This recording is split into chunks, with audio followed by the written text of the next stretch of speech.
Mr. Bhutto, do you think that President Yahya should now hand over power to you? I find it difficult to answer this question here.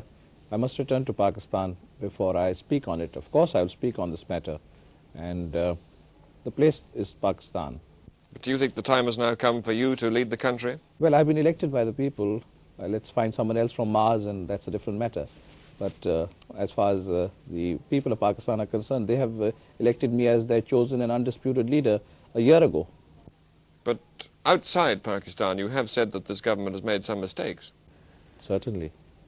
What sort of mistakes? Well, coming to the present, the delay, inordinate, inexplicable delay in the transfer of power, that I think has been a fatal blunder. The power should have been transferred much earlier. To whom? To us, to the elected people. Elections were held, and the results of the elections should have been implemented so that we could have sought a political settlement. If military action was necessary to crush the secessionists, I do not say that that should not have been taken. Every country takes that kind of action, but it must be coupled as soon as possible with political action, because finally there must be a political settlement. What sort of a state is Pakistan in now, do you think? In bad state, but we'll come out of it. I'm full of hope and confidence. We have already won a political victory in the General Assembly by having the whole world supporting our position, and we will salvage the wreckage. I'm quite confident of it. How would you resolve Pakistan's new position after the war now? Well, first things first, we must bring about some reforms, some fundamental reforms, give the poor people of Pakistan a better stake in their own country. Do you still regard Pakistan as one country, Mr. Bhutto? Of course it is one country. Is that realistic? Absolutely realistic. What are realities? Temporary phenomena are not realities. Realities are studied in history. And historically, the concept of Pakistan, the ideal of Pakistan, cannot perish like this. You still don't recognize that what happened in East Pakistan is an expression of popular feeling, that they really do want to be separate? No, they wanted maximum autonomy.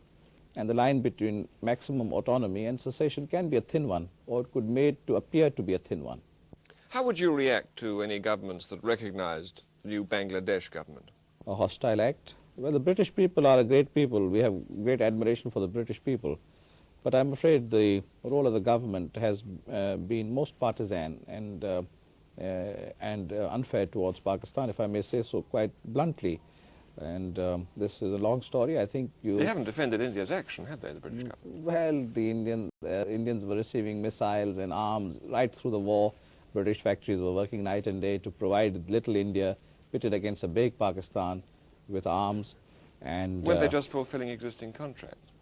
Yes, contracts are fulfilled, but contracts are broken also. And in the history of diplomacy, I don't know how many contracts you've fulfilled and how many you have not fulfilled on many occasions. And we are too cynical to really talk in terms of a legal obligation. And I can give you instances where legal obligations have been broken by Britain with impunity. And that's a different story. But I think Britain thinks that, well, we divided the subcontinent, perhaps a mistake, and you're trying to atone for it by taking this position. But unfortunately, tea is a very good thing, but tea interests and all have got involved. And jute interests have got involved, and commercial interests have got involved. But I don't want to say very much more because we are in Christmas time, and I wish the British people a Merry Christmas.